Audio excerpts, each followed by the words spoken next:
चलो स्टार्ट करते हैं बेटा आज का लेक्चर। मैंने लास्ट लेक्चर कैपिटल का मतलब क्या होता है इसके बारे में बेसिक कुछ मैंने चर्चा आपके साथ की थी। अब कुछ उस क्वेश्चन नंबर कौन सा था, 7 था शायद, है ना।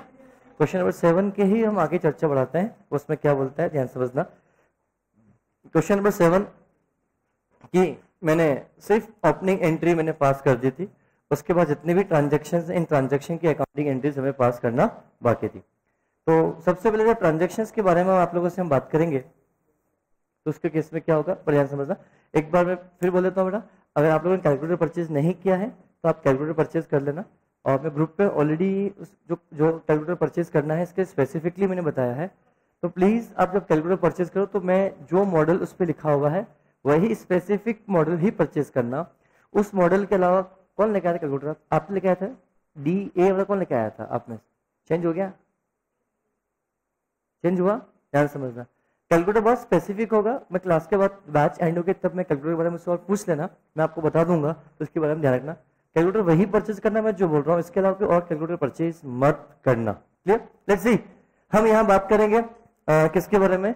क्वेश्चन नंबर 7 के बारे में चर्चा आपके साथ कर रहे हैं। और ध्यान से आप लोग समझना, तो किसी को बोलना वहां से आवाज के लिए एक बार, ठीक है ना। Mr. Nagendas was carrying on business as a merchant. On the 1st September 2015, his assets and liability were as under. ठीक है, असेट्स के बारे में जब आप लोगों से बात करता हूँ, फर्नीचर 2400 रुपीज का, स्टॉक 35,600 रुपीज का, कैश इन बैंक 3500 रुपीज का, कैश इन हैंड रुपीज 400 का, due from Narendra rupees 1600 rupees का। लाइबिलिटी के बारे में बात करते हैं, due to landlord 150 rupees and due to जेदास रुपीज कितना बड़ा 1400। इन सबकी एंट्री हम ऑलरेडी पास कर चुके हैं। Is it clear? और बैलेंसिंग फिगर क्या कहलाएगा बेटा, मुझे बताओ आपके लिए? कैपिटल कहलाएगा। कैपिटल का अमाउंट कितना था? कैपिटल का अमाउंट कितना था? 41,950। लेट्स सी, ठीक है। अब हम सितंबर 1 पे आते हैं, ध्यान समझना। सितंबर 1 में क्या लिखा है? सितंबर 1 के बारे में आप लोगों से बात करते हैं। ₹20,000 borrowed his friend mister Ajay at rate of 15% per annum. हमने अजय से बोरो किया, लोन लिया। क्या समझना, हम कौन है? एंटिटी। हमारे पास पैसा आ रहा है या जा रहा है? आ रहा है। क्या आ रहा है? कैश आ रहा है। कौन दे रहा है? मिस्टर अजय। क्या पॉइंट सभी समझ में है? पैसा आ रहा है। ये कौन सा अकाउंट है बेटा आपके लिए? रियल अकाउंट है। ये कौन सा अकाउंट है बेटा आपका? पर्सनल अकाउंट है। अब पर्सनल अकाउंट में यहां पर मिस्टर अजय गिवर है या रिसीवर? गिवर। हम खुद कौन है बेटा? रिसीवर। हमें अपने आप की चिंता नहीं करनी है, दूसरों की चिंता करनी है। रियल अकाउंट हमारे बिजनेस में आ रहा है, ये कम्स इन। बड़ा बोलो, तो रियल अकाउंट है, कम्स इन है, रेफरेंस क्या? डेबिट। गिवर को क्या करते हैं? क्रेडिट। तो ये समझ में आया, कैश अकाउंट को हम क्या करेंगे बेटा? Debit to mister Ajay. और मिस्टर अजय के साथ मिस्टर अजय लोन लिखेंगे तो बेहतर समझ में आएगा। मिस्टर अजय को पैसा देना है, कितने रुपए का? 20,000 रुपए का देना है। क्यों देना है? कि मिस्टर अजय से हमने लोन लिया। अगर हमने यहाँ पे सिर्फ मिस्टर अजय लिखा होता तो इसकी वजह से हम ये ट्रीट कर लेते कि ये एक प्रकार का हमारा क्या है बेटा? क्रेडिटर्स बन जाता। इसलिए हम मिस्टर अजय लोन्स लिखते हैं। मिस्टर अजय भी लिखेंगे वो गलत नहीं होगा, पर बेटर क्या होगा? Mister Ajay loans. क्या पॉइंट सभी को क्लियर है? क्लियर। ये पॉइंट होने के बाद जब मैं अगले पॉइंट के बारे में आप लोगों से यहाँ बात करता हूँ, ये सितंबर 1 की एंट्रीज के बारे में डिस्कशन हमने आपके साथ किया। इसके बाद सितंबर कौन सा है बेटा? सितंबर 4। ध्यान समझना, सितंबर 4 के बारे में जब आप लोगों से बात करते हैं, इस पॉइंट पे स्टार बनाए। ये एंट्री आपने सही की होगी तो आपको 5 स्टार मिलेगी बेटा, ठीक है। किस किसने एंट्री की हाथ खड़ा करें। नहीं, अब करना नहीं है, अब नहीं करना है बेटा। 1 2 3 4 5 6 7 8 बस आप लोगों ने की, बाकी सबने एंट्री पास नहीं की। अब देखते हैं आप लोगों ने एंट्री सही की, पास की या गलत एंट्री पास। जिन्होंने सही की, किसको समझ में नहीं आया कि एंट्री में क्या लिखा है? बाउंस हो गया है। लेट्स सी, देखते हैं बेटा, ठीक है। 10 लोगों से जो हाथ खड़ा किया उनके बाद देखते हैं किनका सही है बेटा। Purchase goods worth ₹10,000 20% discount. और डिस्काउंट कौन सा? ट्रेड है या cash? Trade. And 5% cash discount. मतलब आपको 20% डिस्काउंट भी मिला है और आपको 5% डिस्काउंट भी आपको मिला है। तो आपको दो डिस्काउंट मिले, दैट मीन्स कितना 25% डिस्काउंट मिला। तो एंट्री क्या पास होगी? सबसे पहले बात ई है, और ये कौन है बेटा आपके पास? कौन है? गुड्स किससे परचेज किया बेटा हमने? बेटा साई ब्रदर्स से हमने माल परचेज किया। तो गुड्स आ रहा है, मतलब ये परचेज है। परचेज है मतलब नॉमिनल अकाउंट है। नॉमिनल अकाउंट खर्चा है, एज एक्सपेंसेस, तो इसको हम क्या करेंगे बेटा? डेबिट। साई ब्रदर्स को हमें इज अ पर्सनल अकाउंट। तो आप लोगों किसी ने एंट्री पास की, purchase account debit to Sai brothers 10,000 less 25% off 10,000 7,500 और 75। ये एंट्री किस किसने पास की? आप 10 में से जिन्होंने हाथ में किसी भी एंट्री पास नहीं की, तो ये एंट्री गलत है, ये एंट्री सही नहीं है। क्या समझ? ये एंट्री सही नहीं है, ये एंट्री भी गलत है। इसकी एंट्री जो सही एंट्री जो पास होगी, मैं आपको सिर्फ बोल देता हूं डायरेक्ट पहले एक बार। बड़ा बातचीत ना करें, मैं आपको समझाऊंगा, कोई बातचीत नहीं करेंगे। Purchase account debit to cash, क्या ये एंट्री किसी ने पास की?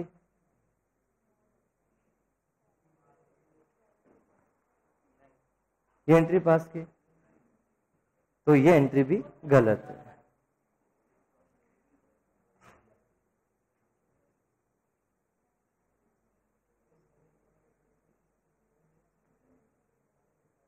क्या किसी ने ये एंट्री पास की? किस किसने एंट्री पास की? बोलो किस किसने?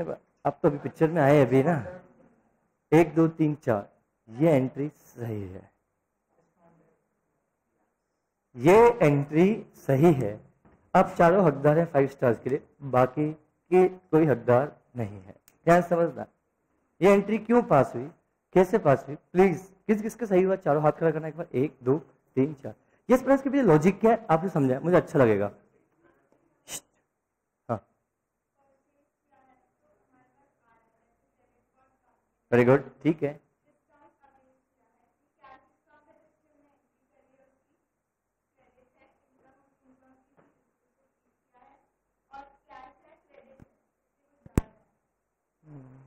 मजा नहीं आया। और किसका सही है?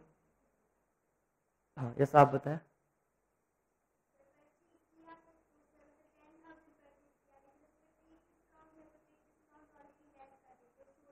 वेरी गुड,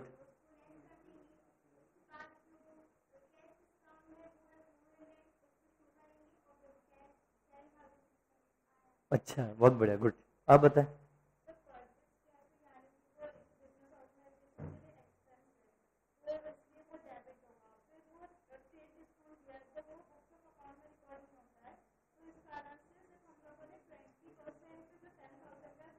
बहुत बढ़िया, ठीक है।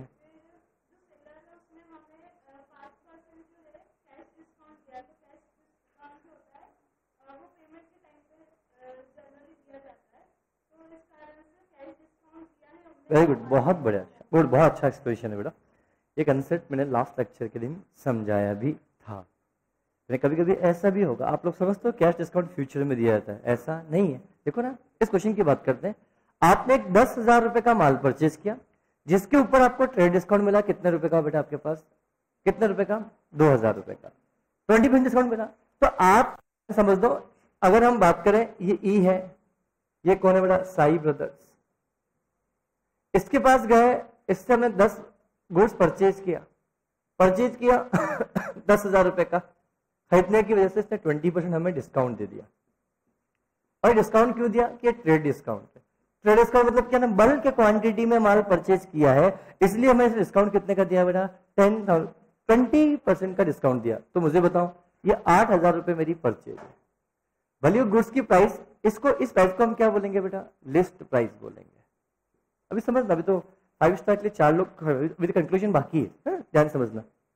अब लिस्ट प्राइस कितने रुपए की बेटा? 8,000 रुपीज की है। लिस्ट प्राइस कितने रुपए की बेटा? 10,000 रुपए की। क्या ये पॉइंट सभी को क्लियर है? लिस्ट प्राइस का मतलब होता है सेलिंग प्राइस। यूजुअल जो प्राइस हो, यूजुअल सेलिंग जो प्राइस होती है उसको हम क्या बोलते हैं? लिस्ट प्राइस कहते हैं। Is it clear? अगला पॉइंट समझना मेरी बात को।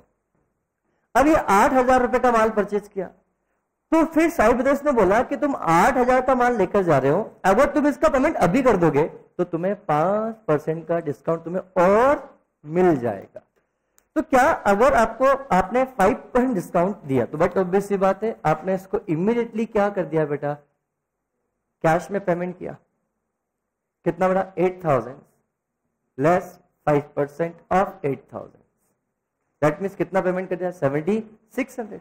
तो क्या 400 रुपीज का आपको डिस्काउंट का दिखाया था? आपका ऑब्लिगेशन कितना था पे करने का बेटा? 8,000 रुपीज, और आपने पे कितना किया इसको? 7,600। क्या 400 का फायदा आपको और हुआ बेटा? बोलो। अब मुझे बताओ, ध्यान समझना, ध्यान समझना, क्या 8,000 को आपने पैसा पे किया है, क्या ये आपकी परचेज है? तो क्या ये आपका नॉमिनल अकाउंट है? और ये परचेज एक प्रकार से आपका एक्सपेंसेस है जिसको हमेशा क्या करेंगे? डेबिट करेंगे। अब मुझे बताओ, पैसा बिजनेस से जा रहा है या बिजनेस में आ रहा है? ये तो आपके पास गुड्स आ रहा था, यहां पे कैश जा रहा है या आ रहा है? जा रहा है, तभी तो 5% डिस्काउंट दिया। बोलो है ना? तो कैश इज कौन सा अकाउंट बेटा आपके लिए? बेटा रियल अकाउंट। तो ये यहाँ पे कैश जा रहा है, उसको हम क्या करेंगे? क्रेडिट करेंगे। डिस्काउंट हमें मिला तो हमारे लिए फायदा है या नुकसान? हमें किसी को 8,000 का पेमेंट करना था, पर उसको 7,600 का पेमेंट करने की वजह से 7,600 का ही पेमेंट किया, तो बताओ 400 का मुझे फायदा हुआ है नुकसान हुआ? फायदा। तो क्या मेरी डिस्काउंट मेरी इनकम है? ये मेरे लिए क्या बेटा? गेन है। ये मेरा कौन सा अकाउंट है बेटा? नॉमिनल अकाउंट है। इसको हम क्या करेंगे बेटा? क्रेडिट करेंगे। Are you getting my points? इसलिए ये अकाउंटिंग एंट्री पास की जाएगी। Is it clear? बोलो हाँ है ना? This is the important points. अभी तक ये एंट्री कंक्लूजन एंट्री नहीं है, अभी एक एंट्री और पास करना बाकी है।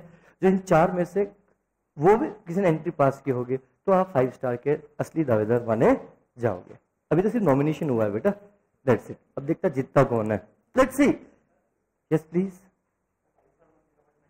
हाँ तो गुड, हाँ गुड। लेट्स सी, आगे हम बात करते हैं बेटा, ध्यान समझना।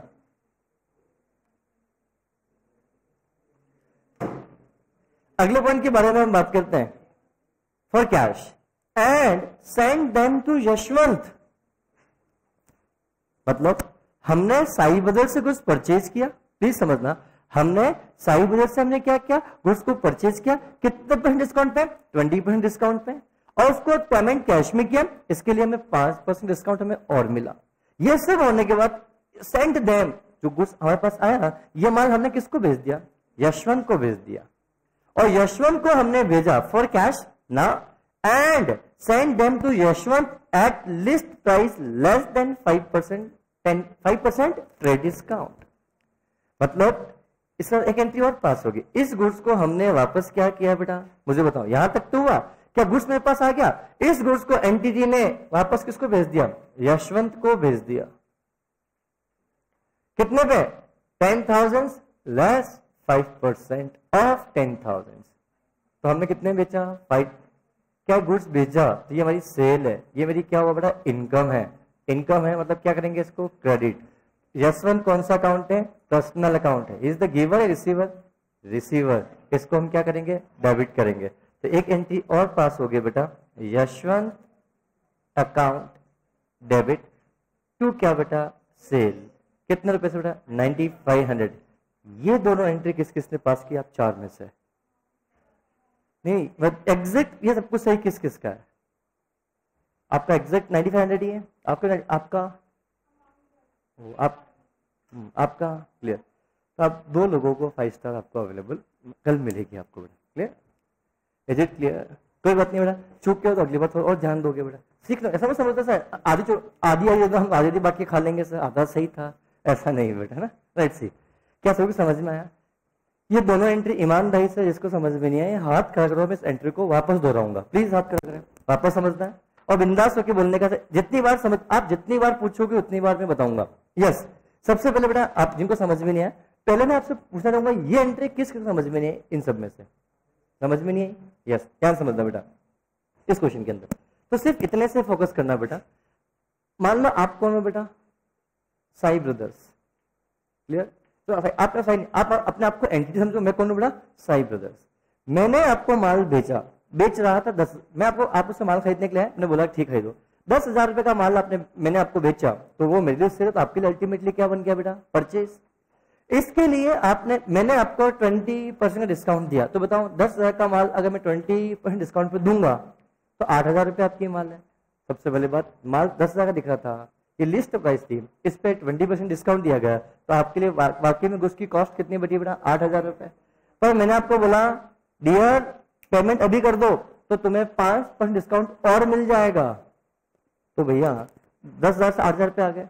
अब आपने इमीडिएट पेमेंट करोगे तो मैं आपको 5% डिस्काउंट और दूंगा। तो ये बेटा 5% 10,000 रुपए मत समझना, क्यों? कैश डिस्काउंट किसमें मिलता है? जितना पैसा लेना देना उसमें मिलेगा। तो बताओ मेरे को पैसा लेना कितना था आपसे? 8,000 ही, तो मैं डिस्काउंट 8,000 पे दूंगा या 10,000 पे बेटा? 8,000 पे। तो मैंने आपको 5% डिस्काउंट और दिया, तो 8,000 का 5% कितना होता है? 400 रुपए। तो देखा जाए आपने मेरे को 8,000 के बदले में दिया कितना बेटा? 7,600। तो हमने यहाँ पे लिखा कितना बेटा? कैश कितना है मेरे? कैश गया कितना आपके यहाँ? 7,600। 400 रुपीज का आपका बेनिफिट है, तो ये आपकी इनकम है। इनकम को हमेशा हम क्रेडिट करते हैं। कैश गया तो मतलब ये क्या हो गया? आपका क्रेडिट। क्लियर? और माल हमने परचेज किया, ये हमारा गुड्स है, ये हमारा एक्सपेंसेस है, इसको हम डेबिट करेंगे। माल कितने का परचेज किया? 8,000 का। पर इसके बदले दिया कितना बेटा हमने? 7,600 रुपीज का। तो 400 का हमें फायदा हुआ, इसलिए ये 400 रुपीज मेरा क्या बन गया? डिस्काउंट। Is it clear? पक्के से क्लियर है? अगला पॉइंट ध्यान समझना बेटा, सभी लोग जिनको इसमें डाउट है, यहां तक एंट्री समझ में आई सभी को? पहला क्लियर? नेक्स्ट एंट्री बात करता हूं। क्या जो माल मैंने इनको बेचा था, इन्होंने ये माल वापस आके यशवंत को बेच दिया? देखो ना क्या लिखा, and send them to Yashwant. तो जो आया वही तो बेचा, और जो बेचा कितने पे? लिस्ट प्राइस में से 5% को लेस करके डिस्काउंट बेचा। ट्रेड डिस्काउंट या कैश डिस्काउंट? क्वेश्चन लिखा भी ट्रेड डिस्काउंट। क्लियर? अब उसको ये माल आपने 5% डिस्काउंट पे बेच दिया, तो बताओ ये माल वापस गया, तो आपके लिए माल गया तो आपके सेल है या खर्चा? सेल। तो ये आपके लिए इनकम है? बोलो हाँ है ना? तो सेल आपको लिखना है यहाँ पे 9,500 रुपीज, 9,500 आपकी सेल, 500 रुपए, 9,500 यहाँ पे यशवंत। अब आपके दिमाग में डाउट आ रहा है, सर इसको कैश ट्रांजेक्शन आपने क्यों नहीं माना? क्या क्या लिखा है? यशवंत को जो माल हमने बेचा पूरे कैश बेचा? नहीं। दूसरा, मैंने जब बेसिक पढ़ाया था तभी मैंने बोला कि अगर ट्रांजैक्शन में किसी पर्टिकुलर पर्सन का नाम लिखा हुआ है, तो नाम लिखा हुआ हमें उसे याद रखना है, मतलब उससे मेरे को अभी भी लेना होगा या देना होगा। अब यहाँ पे मैंने माल बेचा है तो उससे मुझे पैसा लेना है या देना है? लेना है। तो ये मेरी असेट्स है, असेट्स को हमेशा हम क्या करते हैं? डेबिट करते हैं। दूसरी बात, लेना किससे है बेटा? माल किसको दिया? यशवंत को। यशवंत इज कौन बेटा? रिसीवर या giver? Receiver. Debit the receiver, credit the giver. Personal account से यशवंत अकाउंट में डेबिट कर दिया, और टू सेल, सेल हमारी इनकम है, इसलिए हमने इसको क्या कर दिया? क्रेडिट कर दिया। क्या ये पॉइंट सभी को अच्छे से क्लियर है? अभी भी किसी को ये पॉइंट समझना है तो आप मुझसे पूछ सकते हैं, वापस समझाऊंगा। क्या पॉइंट सभी को क्लियर है? वापस एक बार समझना है किसी को? बिंदास होके बोलो, मैं एक बार और समझाऊंगा। तो डाउट से तो बोल सकते हैं आप लोग बेटा? तो डाउट्स? क्या मैं आगे बढ़ सकता हूँ? समझना है किसी को? वापस से एक बार बोलो, बिंदास होके बोलो, मैं एक बार वापस समझाऊं पूरा। किसी और तरीके से समझना है? समझ में आपको अच्छे से आ गया? सभी को अच्छे से क्लियर है? ईमानदारी से बोलने का। अगर फिर भी ईमानदारी से लग रहा है कि समय समझ में नहीं आया और क्लास में आप नहीं पूछ सकते हो, क्लास के बाद रुकने का, फिर मुझसे वापस और पूछने का। Clear? Let's see now question number 4, point number 4 के बाद 5। पेड रेंट ऑफ अगस्त 2000, अगस्त ₹150। अगस्त महीने का जो रेंट था वो हमने यहाँ पे पे किया। सुनो, ये एंट्री भी अच्छी एंट्री है, इसमें आप लोग गलती ना हो कि यहाँ समझ आया। ये एंट्री किस डेट की थी बेटा? अच्छा, ये तो हमने पूरा ट्रांजेक्शन कर दिया, तो अल्टीमेटली इसकी एंट्री क्या होगी बेटा? हमें लिख देते हैं purchase account debit to cash to discount 8,000, 7,600 और 400। एक एंट्री और पास हो गई। कौन सी बेटा आपके पास बेटा? यशवंत अकाउंट डेबिट टू क्या बेटा? सेल। कितने रुपए बेटा? 9,500। बेटा लिस्ट प्राइस का मतलब लिख लो नोट्स में कहीं पे बेटा आगे। लिस्ट प्राइस मतलब क्या होता है? Usual selling price. ध्यान रखना बेटा ना, नेक्स्ट पॉइंट के बारे में आप अपन बात करेंगे बेटा।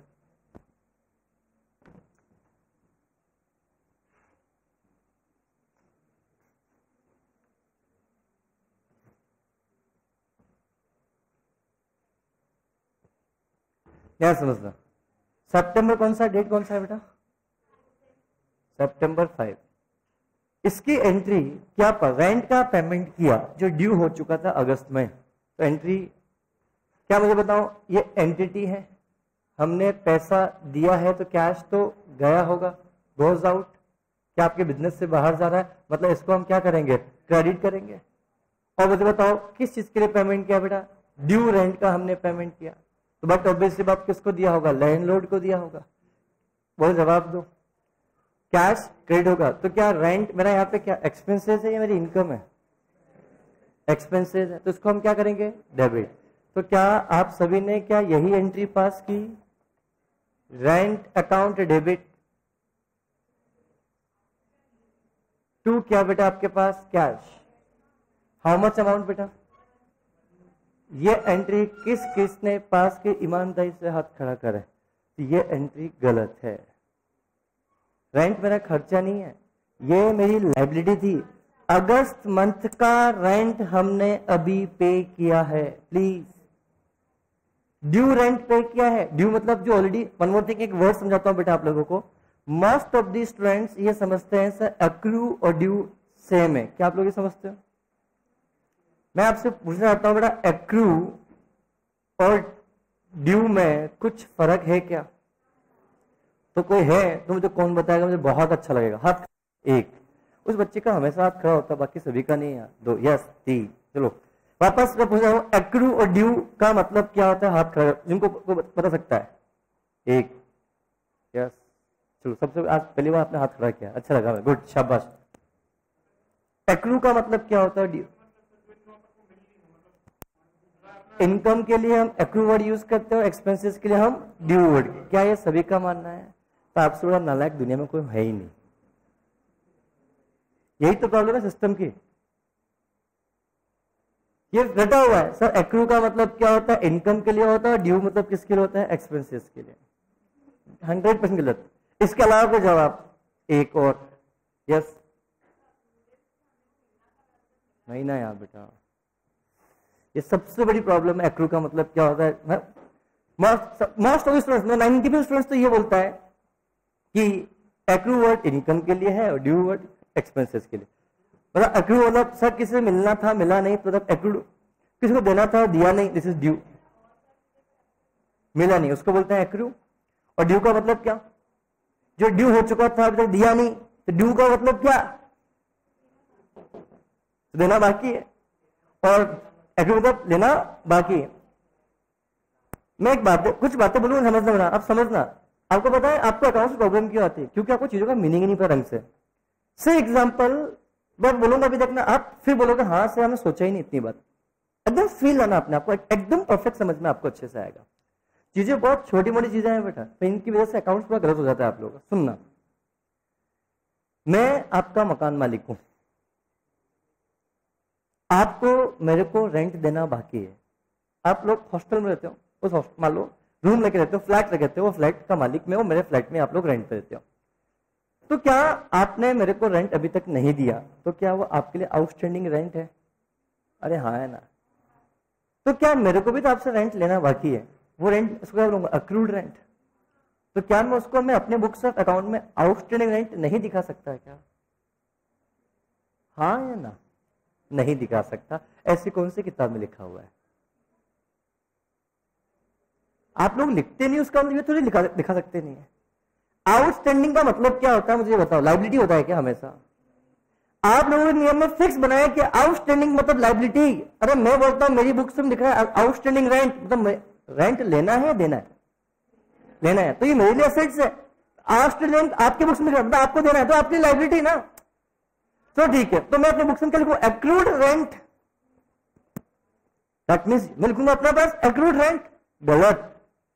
आउटस्टैंडिंग असेट्स के लिए भी यूज होता है, आउटस्टैंडिंग लायबिलिटी के लिए भी होता है। तो ठीक है, और एग्जांपल अभी तक समझ में नहीं आएगा, आप जो पढ़ के मैं उसी को बोलूंगा देखना 2 मिनट के अंदर, फिर मैं इसको लॉजिकल बात करूंगा। जब रेक्टिफिकेशन पर रेक्टिफिकेशन समझाऊंगा, फिर लॉजिकल समझाऊंगा। क्या आप लोगों ने सभी ने 11th 12th में एनपीओ चैप्टर पढ़ा? आउटस्टैंडिंग सब्सक्रिप्शन क्या आपकी एसेट्स होती थी? तो उस चैप्टर में होता था, बाकी नहीं होता था। ऐसा क्यों?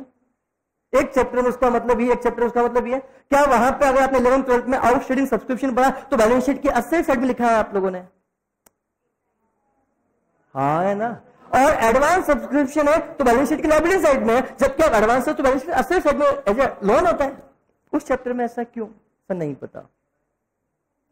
बोलो, क्या वहां पे आपने एक्रूड लिखा? कभी एक्रूड सब्सक्रिप्शन लिखा क्या कभी? क्यों? सर उस चैप्टर में टेक्निकल टर्म होगा इसलिए ऐसा हमने पढ़ा है, तो मतलब ऐसी कुछ बात होगी। जस्ट प्लीज, मैंने आपको क्या बोला कि हम अकाउंट्स का पहले बेसिक बहुत अच्छे से पढ़ेंगे। सर एक्रूड वर्ड इनकम के लिए होता है, ड्यू वर्ड किसके लिए होता है? एक्सपेंसेस के लिए होता है। ऐसा नहीं है, सुनना मेरी बात का लॉजिक। एक्रू का मतलब क्या होता है, मैं एक लॉजिक के साथ बात करता हूं। तो आप मुझे बताओ, क्या आउटस्टैंडिंग रेंट मुझे लेना है तो मैं अपनी बुक से वो लिख सकता हूं? क्या आपने एनपीओ चैप्टर में पढ़ा था, अगर आपको किसी से सब्सक्रिप्शन का पैसा लेना होता था तो क्या आप अपनी बुक्स ऑफ अकाउंट में आउटस्टैंडिंग सब्सक्रिप्शन बैलेंस शीट की असेट साइड में दिखाते थे? तो क्या वो गलत था हमारा चैप्टर? क्यों? अभी तो बोला सर लेना होगा तो हम आउटस्टैंडिंग एक्रूड ही लिखेंगे। बोलूं? जवाब दो। क्या? चलो ठीक है, ये बात और बोलता हूं मैं आपको। मैं ये तो इनकम की बात है, मैं एक्सपेंसेस के लिए बोलता हूं। सर एक्सपेंसेस अगर एडवांस में होगा तो प्रीपेड ही वर्ड यूज करेंगे। क्या कभी कभी आपने एडवांस रेंट लिखा नहीं बैलेंस शीट की असेट साइड में? क्या? क्यों? आप लोग सर अगर हम किसी को एडवांस दे दिया तो प्रीपेड ही लिखा जाता है, क्यों? एडवांस रेंट लिखा देखा नहीं बैलेंस शीट की असेट साइड में? क्या? तो क्या वो भी तो है? आपने एडवांस में इंश्योरेंस प्रीमियम का पेमेंट कर दिया, उसको बोलते हो प्रीपेड इंश्योरेंस प्रीमियम। तो क्या उसको एडवांस प्रीमियम नहीं लिख सकते हैं? क्या सर नहीं लिख सकते? लिखा ही नहीं हमने। अरे ऐसा तो हमने लिखा नहीं, मतलब लिख सकते नहीं है, ऐसा नहीं होता है। अब मैं समझाता हूं आपको what do mean by accrue and what do mean due. सुनना मेरी बात को। आप लोग मेरे यहां पे किराए पे रहते हो और रूम का किराया 3000 रुपए पर डे नहीं, पर मंथ पर डे नहीं। फॉर एग्जाम्पल हम अभी छोड़ छाड़ के जा रहे हैं सुनना मेरी बात को ध्यान से। आप लोग मैं रूम देता हूं और आप लोग रूम पे रहते हो, 3000 रुपए पर मंथ आपका किराया है। बोलो हाँ है ना। मैं बोलता हूं मंथ एंड होगा, उसके बाद मैं आपसे किराया चार्ज करूंगा। मंथ एंड पे मैं किराया आपसे चार्ज करूंगा। तो क्या 3000 रुपए पर मंथ मैं बोला, तो क्या हर दिन का 100 रुपए किराया मान सकता हूं? नहीं मान सकता। अरे ये कौन सी बात है? अरे क्यों नहीं मान सकता हूं? अगर 3000 रुपए पूरे महीने का किराया, एक दिन का किराया कितना? अरे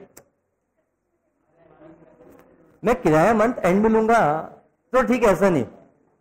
लेट एग्जाम्पल, आप बोलते हो नहीं, उल्टी बात करता हूं। आप लोग मेरे यहाँ पे जॉब करते हो, आपकी जॉब 30,000 रुपए पर मंथ आपकी जॉब है। 30,000 रुपए पर मंथ में मैं आपको जॉब देता हूं, तो क्या आपकी एक दिन की सैलरी 1000 मान सकता हूं? क्या नहीं मान सकता? क्यों? लेने की सैलरी इनकम है तो हम तो मानेंगे इस केस में। चीजें वही होती है बेटा, जब अपने पे आती पैसे लेने की बात तो नहीं सर हमारी इनकम है, जब देने की बात है सर नहीं। क्या अगर आपकी जॉब 30,000 रुपए पर मंथ की जॉब है तो सैलरी बोलता हूँ 30,000 सैलरी मंथ में, बोलते मैंने 10 दिन बाद नौकरी से आपको निकाल दिया तो 10 दिन की सैलरी नहीं लोगे? क्या लोगे? नहीं लोगे? किस हिसाब से लोगे बेटा? 1000 रुपए पर डे के साथ 30,000 रुपए 30 दिन के होते हैं तो 10 दिन के कितने? तो देखिए किराया कहां से आ गया बेटा, रेंट कहां से आ गई बेटा फिर आपका? आई समझ बात? समझना, मैंने आपको अपना रूम किराए पे दिया, 3000 रुपए पर मंथ पे मैंने किराए पे दिया, तो बोल सकता हूँ एक दिन का किराया कितने रुपए हुआ बेटा? 100 रुपए। और मैंने बोला बेटा जब इच्छा हो तब छोड़ के जा सकते हो, कोई तकलीफ वाली बात नहीं है और कोई ऑब्लिगेशन नहीं है। मैं आपसे कोई भी एडवांस भी लेता नहीं हूं मैं आप लोगों से। क्या आप सब अच्छे बच्चे का क्या आप कोई मस्ती वस्ती करते नहीं हो? बट होनहार बच्चे हो। रूम देता हूँ 3000 रुपए पर मंथ में और आपको कोई सिक्योरिटी डिपॉजिट करने की आवश्यकता नहीं, और जब इच्छा हो तब छोड़ के चले जाना। तो ऐसा रूम कहाँ हमें बताओ, हम कल से आ जाते हैं आपके यहाँ पे। सुनो ध्यान से।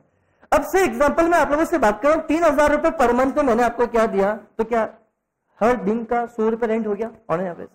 तो मुझे बताओ आज रेड एग्जांपल मान लू, आज 1 मई 2019 के बारे में अपन बात करते हैं, या 1 जून 2019 के बारे में बात करते हैं। क्या से लगाकर ध्यान समझना, 30 जून के बारे में 2019 के बारे में बात करते हैं। क्या आपने एक दिन पर रुक गए?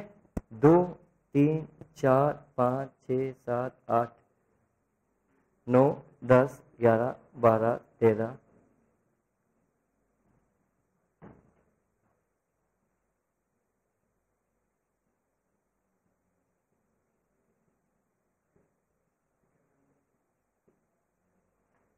अब मुझे बताओ, क्या यहाँ पे मेरे लिए 100 रुपए खर्चा हो गया? मतलब आपके लिए 100 रुपए खर्चा ड्यू हो गया या एक्रू हो गया? ड्यू नहीं हुआ। ड्यू का मतलब होता है जिस दिन आप मुझे पैसा पे करने के लिए लायबल होते हैं, the date on which you are liable to pay something, या date on which you receive something. आप उस दिन, आपके पास राइट अगर आता है तो उस दिन क्या होगा? आपके पास ड्यू होता है। क्या समझना? ड्यू का मतलब आपके पास अधिकार है। समझना, मैं जब आपसे बात करता हूं, आप मेरे यहाँ पे रहते हो, देखना 1 जून 2 जून 3 4 5 6 30 तारीख तक, क्या मुझे बताओ मैं मंथ एंड पे आपसे रेंट लेने के लिए लायबल हूं, तो क्या किराया ड्यू हो गया? बोलो हाँ है ना। तो क्या रेंट ड्यू ये आपके लिए भी है? तो क्या रेंट ड्यू ये स्टूडेंट के लिए भी है और ये लैंडलॉर्ड के लिए भी है? जरा बोलो, मैं स्टूडेंट की बात, क्या रेंट ड्यू, क्या आप खुद के हिसाब आपके लिए रेंट ड्यू मतलब अब आपको मंथ खत्म हो गया तो you are liable to pay something to your landlord, that means फिर क्या ये आपकी लायबिलिटी बन गई? अरे हाँ या ना। क्या मकान मालिक अब आपसे किराया लेने का अधिकार रखता है? क्यों रेंट ड्यू हो गया तो that means he get something, that means ये उसके लिए क्या बन गई? असेट्स। ये मत समझना ड्यू का word in respect of income ही होगा, ड्यू का word in respect of expense. Answer is no. सबसे पहले समझो, क्या मुझे बताओ रेंट ड्यू कब हुआ? मालिक, मकान मालिक के लिए, किराएदार के लिए, या दोनों के लिए? दोनों के लिए। तो रेंट ड्यू हुआ तो बताओ मकान मालिक के लिए असेट्स है और किराएदार के लिए क्या बेटा? लायबिलिटी है। तो क्या आप अपने मकान मालिक को किराया पे करने के लायबल हो गए? क्या लायबल हो गए? या असेट्स उसके लिए असेट्स? ये बताओ ड्यू वर्ड इनकम के लिए था या एक्सपेंसेस के लिए था? अरे यार दोनों के लिए। अगर जिसको लेना है तो अगर उसके लिए ड्यू है मतलब उसके लिए असेट्स है, जिसको देना है उसके लिए ड्यू है तो उसके लिए क्या बेटा? लायबिलिटी। Is it clear? तो ये मत समझना ड्यू वर्ड है मतलब इनकम का अगेंस्ट ही होगा या एक्सपेंस अगेंस्ट, कोई फंडा नहीं। ड्यू का मतलब कब होता है? जिस दिन आप पैसा पे करने के लिए लायबल हो या जिस दिन पैसा आप लेने के लिए अधिकार आपके पास आ जाता है, उससे कहा जाता है ड्यू डेट ऑफ पेमेंट। अब ये इन रिस्पेक्ट ऑफ इनकम भी हो सकता है, इन रिस्पेक्ट ऑफ एक्सपेंसेस भी होता है। क्या समझ में आया? क्या मुझे बताओ, आप रेंट पे करने लायबल हुए तो आपकी लायबिलिटी बन गई, और क्या मैं रेंट लेने का मेरे पास अधिकार आया तो क्या वही रेंट मेरे लिए अल्टीमेटली क्या बन गया मेरे पास? असेट्स। तो बताओ अभी तक आप बोलते सर ड्यू किसके लिए होता था बेटा? क्या बोलते थे आप लोग? असेट्स के लिए, एक्सपेंसेस के लिए। क्या एक्सपेंसेस के लिए ड्यू है क्या? नहीं, ये इनकम के लिए भी है और इसके लिए। क्या पॉइंट सभी को क्लियर हुआ? अब समझना एक्रू का मतलब क्या हो? क्या ये 100 रुपया इस दिन एक्रू हुआ, 100 रुपए इस दिन इकट्ठा, क्या ये 100 रुपए बनते बनते बनते बनते 3000 रुपए इकट्ठा हो गया? तो हर दिन 100 रुपए जनरेट हो रहा था, आपके लिए खर्चा और मेरे लिए इनकम। क्या एक दिन रुके तो मैंने बोला मेरे लिए, आपके लिए एक दिन रुके आप तो आपके लिए 100 रुपए पे करने लायबल हो गए, बट लायबल कब हो गए? मंथ एंड में। और जैसे दिन आप रुके मेरे लिए एक दिन की इनकम और जनरेट हो गई, तो मेरे लिए इनकम क्या हो गई? एक्रू हो गया, और आपके लिए खर्चा क्या हो गया? एक्रू हो गया। तो what is the very important point? Accrue का मतलब क्या होता है? जैसे जैसे आपकी इनकम जनरेट होती है, जैसे जैसे आपके खर्चे जनरेट होते हैं। मुझे बताओ आप एक दिन स्टे कर गए मतलब आपके ऊपर ऑब्लिगेशन आ गया 100 रुपए पे करने का, तो खर्चा एक्रू हो चुका है, होना बाकी है? खर्चा एक्रू हो चुका है। दूसरा पॉइंट, सेकेंड, थर्ड, जैसे जैसे जैसे जैसे आप बढ़ते हुए जाओगे आपके लिए खर्चे बढ़ते हुए जाएंगे, कम होते जाएंगे? मुझे बताओ, खर्चे बढ़ते हुए जाएंगे। आपने पूरे महीने रहे तो क्या 100 रुपए पर डे आपके लिए खर्चा बढ़ता जा रहा था? तो 100 रुपए पर डे खर्चा एक्रू हो रहा था, और बट वो 100 रुपए खर्चा आपके लिए एक्रू हो रहा था। तो जैसे जैसे आप वहां रहते हुए जा रहे थे तो वैसे मेरे लिए भी इनकम बढ़ती बढ़ती एक्रू होते हुए जा रही थी। Are you getting my points? तो मतलब एक्रू मतलब रोज एक्रू होना, this is called accrue. Are you getting my points? नहीं समझ में आया? ध्यान समझना, मैं इसको और बेहतर एग्जांपल लेता हूं, ध्यान समझ। इस एग्जांपल हम कंटिन्यू करते हैं। आप मेरे यहाँ पे जॉब, आप मेरे यहाँ पे रेंट पे रहते हो बेटा, तो एग्जांपल मैंने बोला 3,000 रुपए पर मंथ आपका रेंट है बेटा। मंथ एंड जब खत्म होगा बेटा तब आपको किराया पैसा पे करने के लिए आप लायबल हो गए और तभी मैं पैसा लेने के मेरे पास भी अधिकार आएगा। ये आपके बीच में मेरे बीच में एग्रीमेंट हो चुका था। कैसे एग्जांपल, जब आप किसी के यहाँ पे किराए पे रहने जाते हो, मैं बोलता हूँ 3,000 पर मंथ है, मतलब 100 रुपए एक दिन का हो गया। तो क्या सुबह हुई शाम होती मैं आता हूँ, मैडम नॉक नॉक, मैम आज का किराया 100 रुपए, क्या ऐसा पर डे किराया चलता है क्या? नहीं, आपके बीच में मेरे बीच में एग्रीमेंट हो चुका होगा कि रेंट कब पे करना है। तो आपने बोला सर मैं किराया मंथ एंड पे करूंगी, तो पैसा देने के लायबल क्या होगा मंथ एंड पे? Is a due date of payment for you, due date of receive करने का मेरे पास कितना है? अधिकार। तो मेरे पास ड्यू हुआ, तो ड्यू समझ में आया बेटा? तो मुझे बताओ आप यहाँ पे रहे तो इसकी बात की बेटा, ड्यू डेट, तो क्या ड्यू, ये ड्यू डेट समझ में आया? ये आपके लिए पेमेंट है तो मेरे लिए क्या बेटा? रिसिप्ट है। तो ड्यू डेट मेरे पास, ये मेरे लिए एक्सपेंसेस भी है, आपके लिए एक्सपेंसेस है, तो मेरे लिए क्या बेटा? लायबिलिटी। तो ये ड्यू डेट तो क्लियर हो गया। तो ये जो फंडा दिमाग में था सर, ड्यू हमेशा एक्सपेंसेस के लिए होता है, ऐसा जरूरी नहीं है। ड्यू इनकम के लिए भी हो सकता है, ड्यू एक्सपेंसेस के लिए भी हो सकता है। क्या पॉइंट क्लियर है? आगे बात करता हूं, क्या ये 3,000 रुपए यहाँ पे क्या एकदम आके इकट्ठा हो जाएगा या डेज बेसिस पे एक्रू होता इकट्ठा हो जाएगा पर दिन का? मैंने ये भी बोला था अगर 10 दिन रहोगे तो 10 दिन का किराया ही पे करना। तो मुझे बताओ आप जितने दिन यहाँ रहते हुए जाओगे क्या वैसा किराया का ऑब्लिगेशन बढ़ता जाएगा आपके पास बेटा? मुझे बताओ 1 तारीख 2 तारीख 3 तारीख पर पूरे महीने रुक जाओगे तो आपके पास पूरे 3 महीने का खर्चा आपके पास आ गया। अब पूरे 30 दिन खर्चा आपके पास आ गया, तो खर्चा रोज रोज रोज इकट्ठा जनरेट हो रहा था। यहाँ खर्चा आपके लिए खर्चा जनरेट हो रहा था, तो मेरे लिए इनकम जनरेट हो रही थी। That means is called as क्या बनेगा आपके पास बेटा? एक्रू। यहाँ पे खर्चा जनरेट हो रहा है आपके लिए, मेरे लिए इनकम जनरेट हो रही। बट ये इनकम जनरेट, आपका खर्चा हो भी रहा है पर आपको पैसा पे करने की आवश्यकता नहीं है, क्योंकि अपने बीच में म्यूचुअल एग्रीमेंट लिखा हुआ था जो भी खर्चा होगा ये मंथ एंड पे लिया जाएगा। और मेरे पास इनकम आ रही थी, मुझे पता है एक दिन का किराया पर लगा, 10 दिन हुए मैं आपके पास आया, मैं बेटा किराया दो, और सर अपने बात में एग्रीमेंट हो चुका था, मंथ एंड पे हिसाब करेंगे, जबकि मेरे पास अधिकार तो आ चुका था बट मैं आपसे पैसा मैं नहीं ले सकता। क्यों? आपके बीच में मेरे बीच में एग्रीमेंट था किस चीज के रिस्पेक्ट में बेटा? कि मंथ एंड पे। तो देखा है तो खर्चा रोज एक्रू हो रहा था, देखा है तो खर्चा आपके लिए एक्रू हो रहा था, इनकम मेरे लिए एक्रू हो रही थी, बट लेने का अधिकार कब आएगा बता? मंथ एंड पे। Is it clear? इनफैक्ट मैं इसको और अच्छे से आपको मैं बताता हूं, आप लोगों ने आपको रिडम्पशन डिबेंचर पढ़ा होगा 11th 12th में, 11th में था 12th था मुझे नहीं पता, उसमें रिडम्पशन डिबेंचर पढ़ा आप लोगों ने। तो वहां पे आपको इंटरेस्ट का फंडा आता था बीच में, कभी मंथ एंड पे इंटरेस्ट 3 महीने का इंटरेस्ट आप एक्रू लेते थे, रिसीव पढ़ा होगा आपने। Why? Because of this concept. अगर आपको यही पता हो जाता एक्रू का मतलब क्या होता और ड्यू का मतलब क्या होता, तो आपके आधे अकाउंटेंसी यही प्रॉब्लम खत्म कर देती है आपकी। क्या समझ में आया? तो अभी तक आप लोग एक्रू और ड्यू को सेम समझते थे, तो गलत। अभी तक आप समझते थे एक्रू किसके लिए? इनकम के लिए, और ड्यू किसके लिए बेटा? आपके पास बेटा एक्सपेंसेस के लिए। ये फंडा नहीं है ऐसा, दोनों के लिए सेम वर्ड यूज किया जाएगा। क्या पॉइंट सभी को क्लियर है? तो क्या एक्रू और ड्यू दोनों का मीनिंग समझ में अच्छे से आया? अभी भी किसी को समझ में आया प्लीज आप मुझे बताएं, मैं इसके लिए वापस मैं आपको और दूसरे एग्जांपल से किसी और चीज समझाऊंगा। किसको समझ में नहीं आया what do mean by accrue और ड्यू? ईमानदारी से हाथ खड़ा करें। क्या सभी को अच्छे से क्लियर है? समझना है? Yes yes. नए एग्जांपल के साथ एग्जांपल देता हूं आपकी जॉब का। आप मेरे यहाँ पे जॉब करते हो, सैलरी कितनी मानते हो तो अपनी पर मंथ? 30,000 मान लो, काफी है।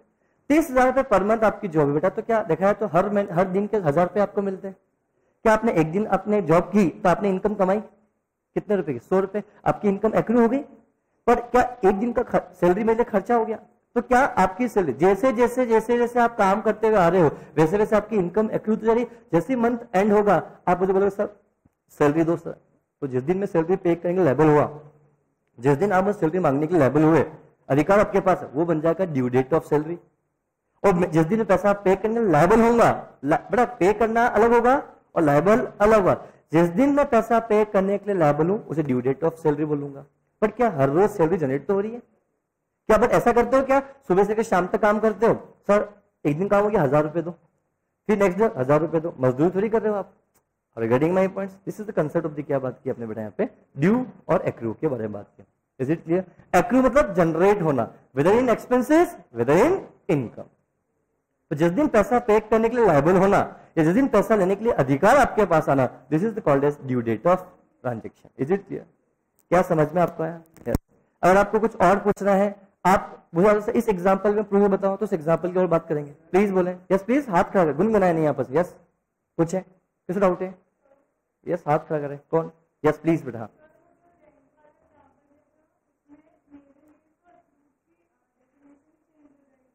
क्यों? यस एग्जैक्टली, यस यही तो बात है। अब समझना, अब मुझे बताओ मंथ एंड हुआ बेटा। अब मान लो ये मंथ जो था मार्च मंथ था, समझना ये क्या था? मार्च मंथ था। क्या rent accrue accrue accrue accrue हो रहा था? बातचीत नहीं यार बेटा, बातचीत नहीं, यार समझना। मार्च मंथ था, मार्च मंथ में बात करते हैं वो 31 मार्च तक रेंट ड्यू हो रहा है, रेंट ड्यू हो रहा है, रेंट ड्यू हो रहा है। 31 मार्च के लिए मेरी बुक्स अकाउंट क्या होगी? क्लोज हो गई। 31 मार्च को मेरी बुक्स अकाउंट क्लोज हो गई और आप भी बहुत बिजी थे उस दिन, मैं भी बहुत बिजी था, बट आपने रेंट मुझे अभी तक नहीं दिया और बस अगले महीने पर रेंट का हिसाब कर लेंगे। क्या मुझे बताओ रेंट ड्यू हो चुका है, ड्यू होना बाकी है? ड्यू हो चुका, तो ये rent due but not receive कहलाएगा। Rent due but not receive, rent due but not paid for you, तो ये आपके लिए लायबिलिटी बन जाएगा, ये मेरे लिए असेस बन जाएगा। ये तो ड्यू एंड नॉट रिसीव की बात मैंने आपके साथ की। अगला एग्जाम्पल में बात करता हूं। ये तो एग्रीमेंट बता मैंने मंथ एंड पे किया था, क्या agreement mid of the month भी हो सकता है? लेट एग्जाम्पल, अपने से एग्रीमेंट किया बेटा 15 मार्च के दिन किया और रेंट डिसाइड हुआ 100 रुपीज पर डे डिसाइड करते अपन। तो 15 मार्च से जब हमने आपसे बात किया 31 मार्च और अपना डिसाइडेड था अगले महीने में अपन हिसाब हर एक महीने बाद हिसाब करेंगे, या से एग्जांपल यहाँ 16 मार्च में कर देता हूं आप लोगों के लिए, आपके लिए, और बोलते हैं हर 15 तारीख को रेंट का पेमेंट करेंगे। आप मेरे पहले मंथ के किराएदार थे, 16 मार्च को आप आए, मैंने आपको रूम दिया और सर अगला महीने जब होगा तो अगला महीने 15/4/2019 को आप मेरे पास रेंट लेने के लिए आना। मैं कहा ठीक है। मुझे बताओ 16, 17, 18, 19, 20, 16 यहां तक क्या, पर ड्यू तो कब होगा? यहां होगा। यहां तो अभी तक क्या चलता आ रहा है बेटा? एक्रू होता हुआ आ रहा है, ये एक्रू होता ही आ रहा है। तो मुझे बताओ एक्रू हो रहा है, अधिकार तो बन गया कि मेरे को पैसा आपसे लेना है और आपके लिए ऑब्लिगेशन तो आ गया कि आपको मुझे पैसा देना है। तो मुझे बताओ 16, 17, 18, 19, 20, 21, 22, 23, 24, 25, 26, 27, 28, 29, 30 और 31। समझना 100 रुपीज पर डे डिसाइड अपना हुआ था कि 100 रुपीज पर डे क्या होगा? रेंट होगा। तो मुझे बताओ 16 का किराया एक्रू हो गया या होना बाकी है? आप यहां तक आ गए हो, मतलब आपका यहां एक्रू हो गया, एक्रू हो गया, एक्रू हो गया, एक्रू हो गया, एक्रू हो गया, एक्रू हो गया। क्या ये एक्रू होता हुआ आ रहा है? बेटा बोलो, ये एक्रू हो गया, बट ड्यू तो कब होगा बेटा? यहां पे आके ड्यू होगा। तो मुझे बताओ देखा है तो 1, 2, 3, 4, 5, 6, 7, 8, 9, 10, 11, 12, 13, 14, 15, 16, 16 दिन का रेंट एक्रू हो चुका है। तो ये आपके लिए ऑब्लिगेशन है क्या? मेरे को अगले जाके लायबिलिटी है, बट क्या ये पैसा मेरे को लेना है?